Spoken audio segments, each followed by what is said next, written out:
Je suis ravie de vous retrouver pour cet épisode de rentrée d'Exceptionnel au musée Tchernouski. C'est un épisode d'Exceptionnel particulièrement exceptionnel puisque c'est la première fois dans cette série qu'on vous parle d'une artiste femme toujours vivante, la coréenne Park In-kyung. On a pu rencontrer Park In-kyung et la filmer au travail pour cette vidéo. Je suis très heureuse d'avoir participé à la création de ces images qui rejoindront les archives de cette artiste qui, si elle est déjà évidemment identifiée par toute la communauté artistique coréenne à Paris et par tous ceux qui s'intéressent à la production contemporaine coréenne, est encore largement inconnue du grand public, puisqu'en fait c'est aussi la première fois dans cette série que je vous parle d'une artiste que je ne connaissais pas avant de commencer les recherches pour cette vidéo. C'était un pur bonheur pour moi de découvrir cette artiste. En revanche, l'histoire de sa vie m'a laissé un goût bien plus amer puisque de son propre aveu, Park In-kyung a sacrifié sa carrière pour servir celle de son mari qui était artiste lui aussi. C'est évidemment un schéma que je retrouve encore et encore en étudiant le parcours d'artistes femmes, mais c'est la première fois que je me retrouvais confrontée au témoignage direct d'une artiste, d'une femme qui explique comment le système patriarcal a déterminé sa vie et l'a empêchée de mener une carrière comme elle l'entendait. J'espère que cette découverte de Park In-kyung vous passionnera autant qu'elle m'a passionnée. C'est parti!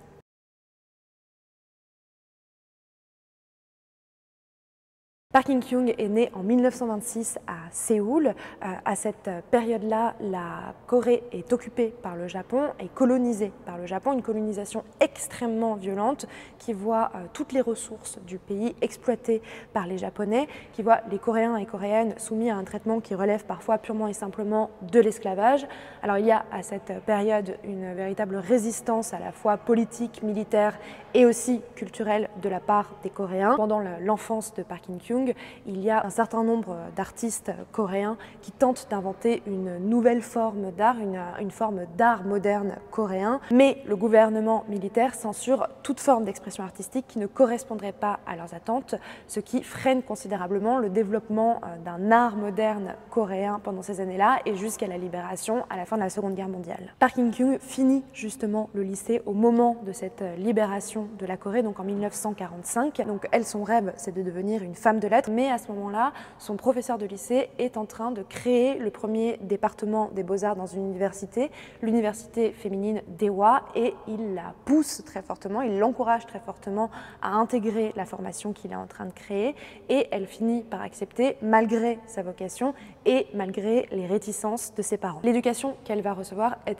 extrêmement conservatrice. Elle apprend à dessiner d'après le précis de peinture du jardin du grain de moutarde, qui est un ouvrage du XVIIe siècle. Son professeur est très fortement influencé par le Nihonga, qui veut littéralement dire peinture japonaise, et qui est un mouvement qui célèbre et qui renouvelle la peinture traditionnelle japonaise en réaction à l'essor de la peinture occidentale au Japon. Elle apprend donc à peindre sur soie de façon extrêmement délicate, extrêmement précise, en suivant une iconographie très codifiée. Elle est extrêmement frustrée par cette pratique, elle cherche autre chose. Aujourd'hui, elle définit l'art comme une découverte, aller au-delà de la technique, vers l'essentiel de quelque chose, vers le vrai, vers un fort intérieur personnel. Mais en 1949, quand elle finit l'université, elle a encore une pratique évidemment extrêmement traditionnelle. Mais la même année, donc en 1949, elle se rend à l'exposition de Lee Hong-go, qui est un artiste qui est déjà considéré comme un artiste majeur en Corée, qui rentre tout juste de 10 ans au Japon, qui a une pratique qui renouvelle réellement cette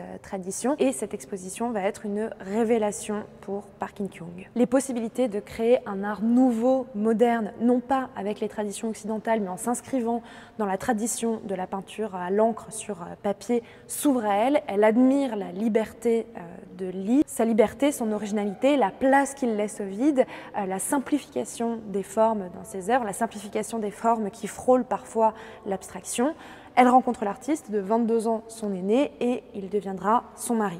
À la fin des années 40 et dans les années 50, la scène artistique coréenne est en pleine effervescence et le couple Lee Hong-go et Park In-kyung est au centre de cette scène artistique. Park In-kyung va explorer de nouvelles pistes, elle va surtout abandonner la délicatesse, la beauté idéalisée du Nihonga et, comme d'autres artistes femmes coréennes de cette période-là, tenter de représenter ce que sont réellement les femmes coréennes qu'elle connaissent, c'est-à-dire des travailleuses. Elle représente leur quotidien. Et par ailleurs, elle va puiser dans l'art populaire coréen de nouvelles formes, de nouvelles couleurs. Elle simplifie radicalement les formes pour représenter l'essentiel, le vrai, comme elle le dit. Son trait s'épaissit, il devient flou, elle se dirige vers la tâche, dit-elle, à milieu de la figuration hyper détaillée qu'on lui a enseignée. Elle voudrait aller plus loin, se confronter à l'art abstrait européen dont elle voit des reproductions dans les magazines. Son mari, Lee Hung-go, lui aussi voudrait quitter la Corée. Ils ont vécu la guerre de Corée entre 1950 et 1953, la partition entre Corée du Nord et Corée du Sud. Le pays est encore en crise économique, sociale, politique, politiquement totalement instable. Ils veulent donc quitter la Corée, continuer leur carrière à l'étranger, en Europe puis aux États-Unis. C'est leur plan dès le début des années 50, mais il est extrêmement difficile à cette période-là de quitter la Corée, d'obtenir un visa.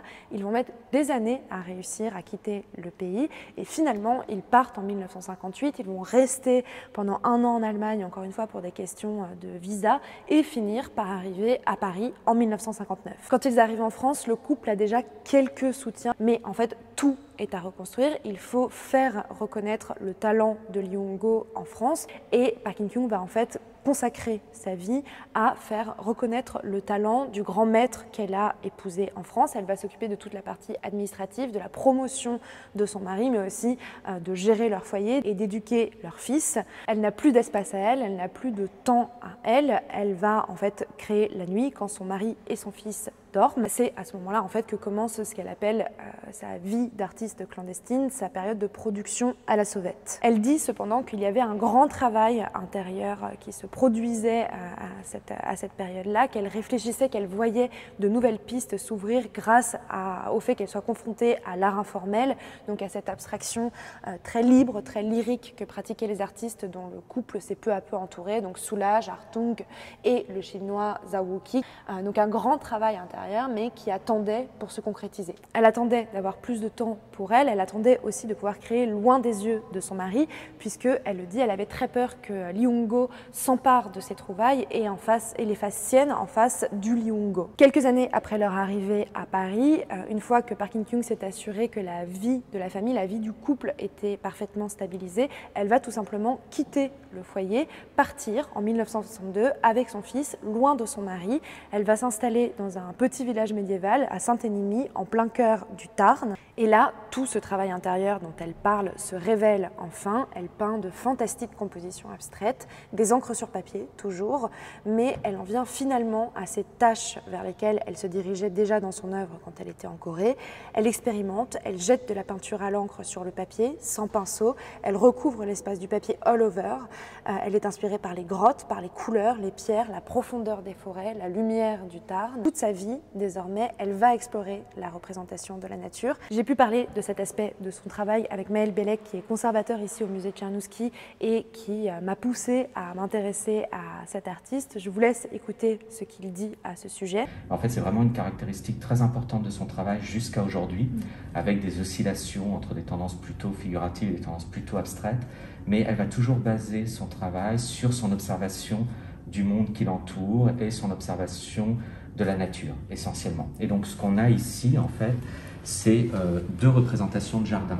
Ce que vous avez ici, c'est des petites haies et vous avez la végétation qui est représentée par ces touches de couleurs. Ensuite, dans le jardin, vous retrouvez exactement la même chose ici et vous voyez que ici c'est un peu plus clair. On reconnaît de la végétation ici et on va toujours retrouver ici dans cette œuvre qui est un peu plus tardive, qui est vraiment faite au moment où elle est dans sa période la plus tachiste, mais il n'en reste pas moins qu'on est face à une représentation de paysage qui est en fait une forêt ici. Et quand vous regardez attentivement, vous voyez qu'elle a représenté des sortes de bosquets avec les frondaisons des arbres qu'elle a repassés au pinceau pour arriver à garder en fait cette référence à un modèle qu'elle a pris dans la nature. Cette façon de concevoir le travail d'artiste, elle nous en a parlé également quand nous sommes allés la voir à son atelier. Elle nous a parlé de l'inspiration de constamment renouvelé du paysage qu'elle a devant ses yeux à l'atelier, des histoires qui naissent dans son esprit et qu'elle traduit parfois de façon totalement abstraite, parfois d'une façon bien plus figurative sur les grandes toiles de papier hanji sur lesquelles elle travaille aujourd'hui. Et en fait, elle a donc constamment travaillé entre cette abstraction et figuration, toujours en étant inspirée par la nature, mais en explorant des directions très différentes pendant les décennies de travail clandestin qu'elle a mené une fois qu'elle était rentrée de ce séjour, de cette pause d'1 an loin de son mari. Dans les années 70, elle a simplifié plus encore les formes. Dans les années 90, elle a dessiné des paysages entièrement composés de textes. C'est une partie très intéressante de son travail. Donc, c'était des textes donc en hangul, des extraits de journaux du jour, de ses lectures ou de ses propres poèmes qui sont en fait inscrits dans le paysage, donc dans le paysage qui se déploie devant elle et qu'elle retrace sur le papier. Et elle crée en fait de véritables portraits d'un moment, de ce qui l'habite pendant la période de création de chaque œuvre. Elle a donc en fait continué à créer toute sa vie. Elle a été cette peintre des heures volées, mais l'essentiel de son temps, le plus clair de ses journées, se divisait d'une part entre l'école orientale de peinture qui se situe à Paris, qui est en fait la première école qui a été créée en France où était enseignée la pratique traditionnelle de la peinture orientale. C'est une école qui a été fondée par Lee Hong-go en 1964, donc juste quand Park In-kyung est revenu vivre avec lui. Et elle a été en fait l'assistante du maître, l'assistante de Lee Hong-go dans cette école jusqu'à la mort de son mari. Et elle était également chargée de faire des démonstrations de peinture orientale dans cette école. Donc ça, c'était une partie de son temps. Le plus clair de son temps était tout de même dédié à la promotion de l'œuvre de son mari. Elle a en fait continué à démarcher des galeries, à démarcher des institutions pendant toute sa vie pour faire connaître Lee Hong-go, pour qu'il entre dans les collections des musées, pour qu'il soit représenté par les meilleures galeries. Et finalement, les quelques fois où elle a exposé dans sa vie, où elle a exposé ses propres œuvres, c'était finalement des effets collatéraux de ces démarches qu'elle faisait pour faire connaître son mari. Par exemple, en 1970, elle rencontre l'équipe de la galerie de l'université à Paris où elle voudrait faire exposer des œuvres de Lee. L'équipe lui demande si elle-même a une pratique, découvre ses œuvres et c'est finalement elles qu'ils vont choisir d'exposer. Et Park In-kyung le dit, à ce moment-là, Lee était absolument furieux.